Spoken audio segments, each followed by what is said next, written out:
જય માતાજી. કેમ છો બધા? મજામાં છે, મજામાં રહેવાનું. તો જેને બી પેટ સાફ નહીં થતું હોય, કબજિયાતની પ્રોબ્લેમ હોય, એને છે ને આ ત્રિફળા ટેબ્લેટ, ત્રિફળા ચૂર્ણ બી મળે છે. તો તમારે ત્રિફળાની ટેબ્લેટ રોજ એક લેવાની રાતે. અને જો ત્રિફળા ચૂર્ણ લેવું હોય ને તો ત્રિફળા ચૂર્ણને રોજ રાતે ગરમ પાણીમાં પી જવાનું. સવારે તમારું પેટ સાફ આવશે. જેને બી કબજિયાતનો પ્રોબ્લેમ હોય એણે આ ત્રિફળા ચૂર્ણ યા તો ત્રિફળાની ટેબ્લેટ મળે છે.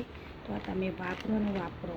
શરીર માટે બહુ જ સરસ હોય છે, કારણ કે કબજિયાતથી આપણા શરીરમાં અનેક પ્રકારના રોગો થાય છે.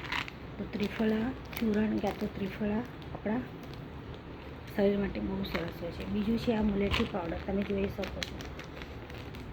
તો આ મુલેઠી પાવડર ફેસ માટે બહુ સરસ છે. જેને પિગમેન્ટેશન હોય, મને બી અહીંયા છે, જુઓ થોડા છે, તો એના માટે બી બહુ સારું છે. બીજું કે મુલેઠી પાવડર તમે ખાઈ બી શકો છો દહીંની અંદર. તો હું તમને બતાવીશ મારા નેક્સ્ટ વિડીયોમાં, ફેસ ઉપર પણ લગાવીશ અને દહીંમાં આને ખાઈને બી બતાવીશ. તો જુઓ તમે, હું બતાવીશ તમને કરીને.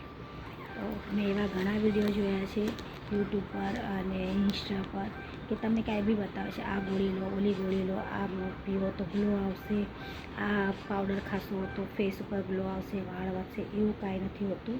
ક્યારેય બી એવી એડવર્ટાઈઝ જોઈને ખાતા નહીં. મહેરબાની કરીને ડૉક્ટરની સલાહથી જ ખાજો. આયુર્વેદિક તમને કોઈ દિવસ નુકસાન નથી કરતું. તો આ આયુર્વેદિક છે, ડૉક્ટરની સલાહથી લેજો. ક્યાંય બી તકલીફ હોય તો આયુર્વેદિક બહુ સરસ હોય છે, એના આપણને સાઈડ ઇફેક્ટ થતો નથી. તો આ આયુર્વેદિક છે, આ બી આયુર્વેદિક છે. પણ જે અત્યારે નવા બધા પ્રોડક્ટ નીકળ્યા છે, આમ કરશો તો ફેસ ઉપર ગ્લો આવશે, હાથ ઉપર ગ્લો આવશે, ગળા પર ગ્લો આવશે. તો એવા બધા વિડીયો જોઈને ખાતા નહીં ક્યારેય બી.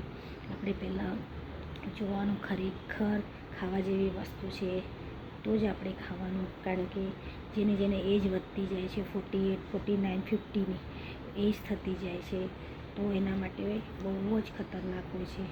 આપણે ગમે તે વસ્તુ ખાવાની નહીં ક્યારે બી. આપણે ડૉક્ટરની સલાહ લેવાની, પછી જ આપણે ખાવાનો ઉપયોગ કરવાની. તો મુલેઠી પાવડર બહુ સરસ છે ખાવા માટે પણ અને ફેસ માટે પણ. અને આ ત્રિફળા ચૂર્ણ તો બહુ સરસ આવે છે. ત્રિફળા, હરડે, આ બધું પહેલાં મારા સાસુ એ બધા ખાતા, એટલે મને ખબર છે. અને મેં આ ડૉક્ટરને પૂછ્યું હતું, આયુર્વેદિક ડૉક્ટરને. એમને કીધું હતું કે નહીં, ત્રિફળા ચૂર્ણ બહુ સરસ છે અને આ બી બહુ સરસ છે ફેસ માટે. તો તમે ક્યારે બી કાંઈ બી વસ્તુ ખાવી હોય ને તો પહેલાં ડૉક્ટરની સલાહ લેજો, પછી જ ખાજો. અને આપણે જે અત્યારે બતાવે છે કે આ પાવડર ખાવાથી ગ્લો આવશે, ઓલો પાવડર ખાવાથી ગ્લો આવશે, તો કેમ આપણે વેજીટેરિયન શાકભાજી ખાઈએ, આપણે ફ્રૂટ કેમ ખાઈએ નહીં? ફ્રૂટ ખાવાથી ગ્લો આવે, દાડમ ખાવાથી ગ્લો આવે, સંતરા ખાવાથી ગ્લો આવે. તો આપણે એવા બધા પ્રોડક્ટ ખાઈને આપણે ખોટા શરીરને નુકસાન કરવાનું.